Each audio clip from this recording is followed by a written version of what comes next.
Love is an action, not a feeling, they say. Often in church culture, we hear statements like this. You might have heard it phrased as, love is a choice, not a feeling. I believe the purpose is meant to set us apart from the things of this world. It's the pushback against the idea that you can fall in and out of love based on feelings. But is this statement a true one? Is it a healthy one for a marriage? Are actions all that is important or needed? Are feelings completely irrelevant? Let's look at the definition of love.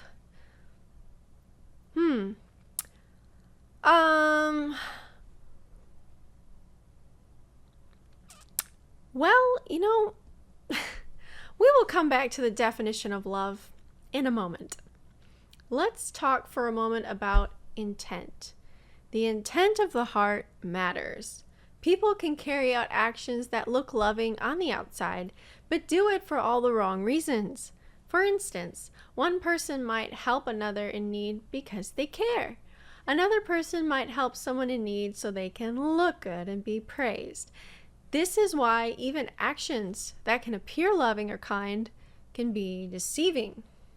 And this is why love is not an action, but rather the intent of the heart where there's true, genuine care and affection. This is why charm is deceitful. People can do all the things that they are supposed to do for all the wrong reasons, with no love at all in their hearts, but they will point to their actions and say, see, look at all these loving things that I do. I am loving. But not necessarily. So we go back to that statement. Love is an action, not a feeling. I believe this statement is false. In short, it's an oversimplification of what love encompasses.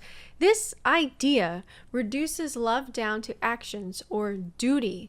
Many say in the church, I love my wife by providing, protecting, and leading her.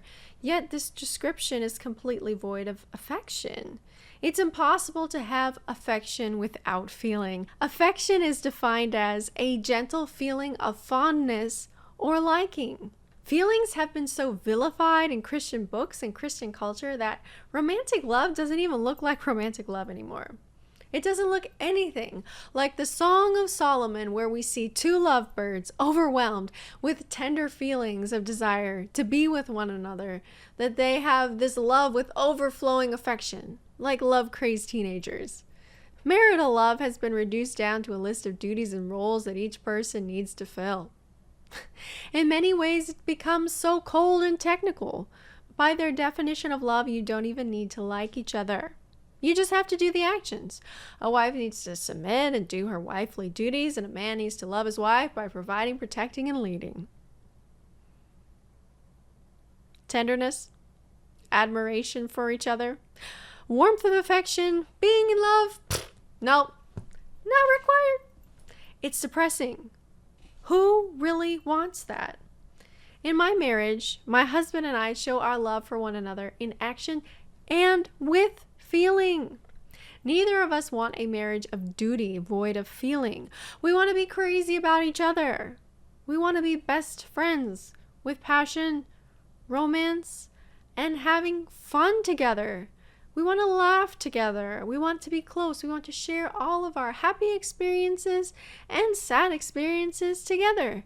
We want it all. We don't need to vilify feelings to show our love in action. In fact, we have to have those feelings.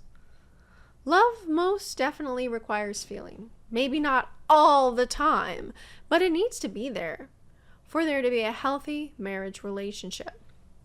That's all part of nurturing and caring for the relationship so that love doesn't grow cold.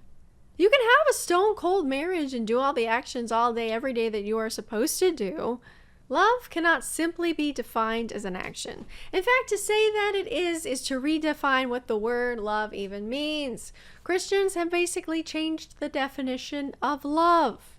The dictionary defines love as an intense feeling of deep affection. And this is no different than how the Greek words of Scripture defined it.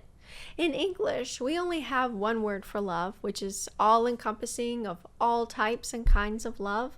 From the kind of love you have for God, your spouse, your friends, down to your hobbies or your favorite food. In Greek, there are 4 different words for love. Eros, which is erotic love. And while the word itself is not used in the Bible, we can see aspects of this in the Song of Solomon.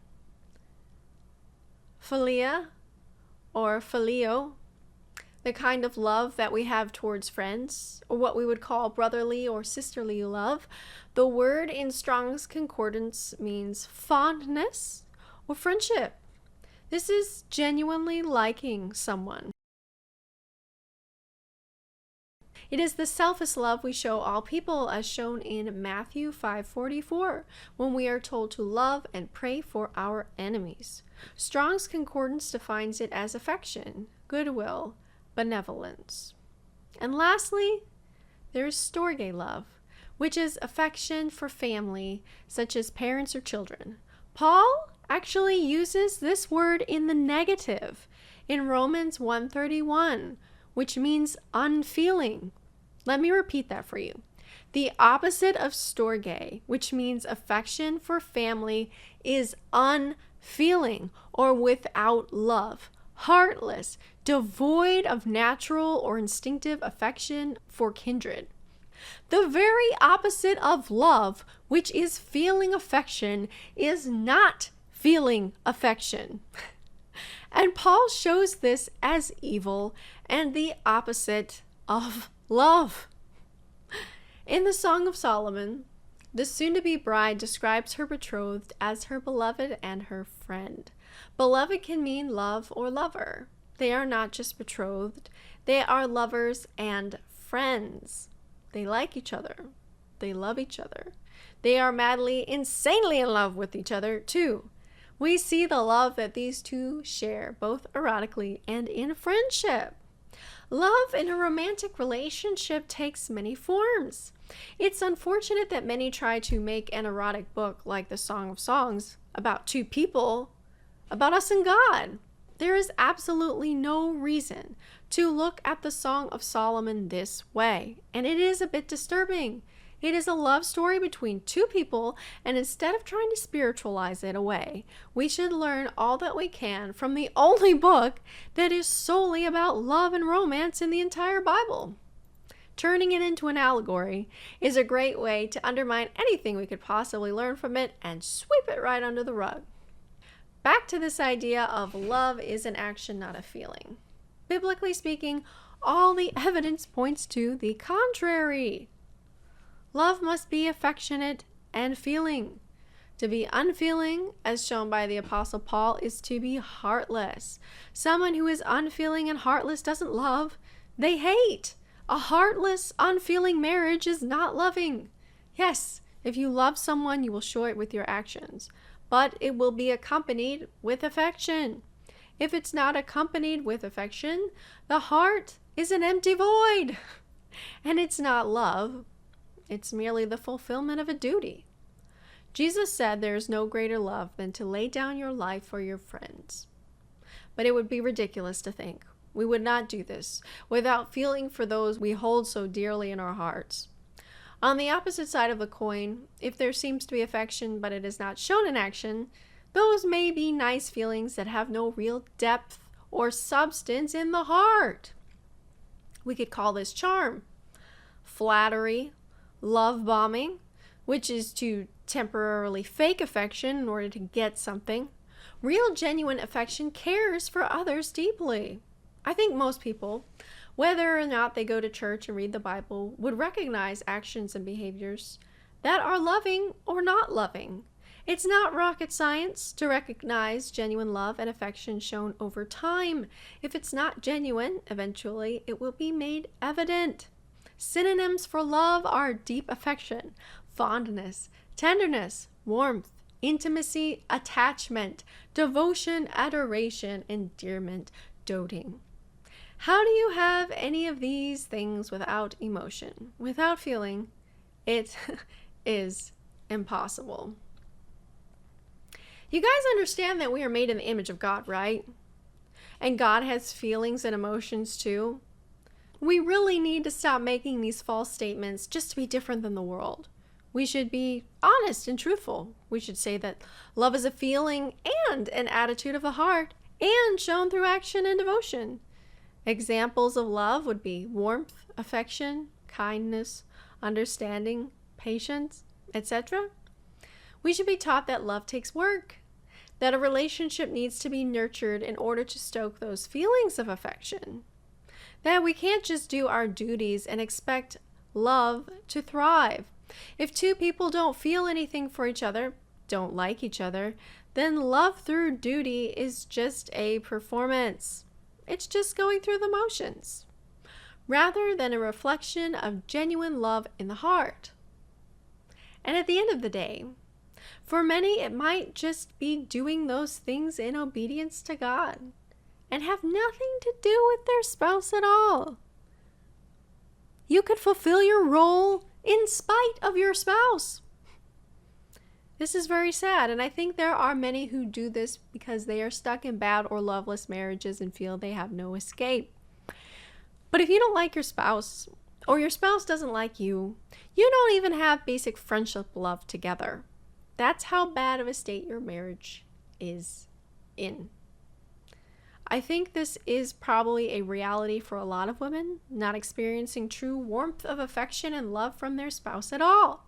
Paul rebuked the unfeeling, along with the unmerciful, the ruthless, the faithless, the covenant breakers, and the foolish in the very same verse. This is a serious thing. Unfeeling love is not love at all. It is the opposite of love.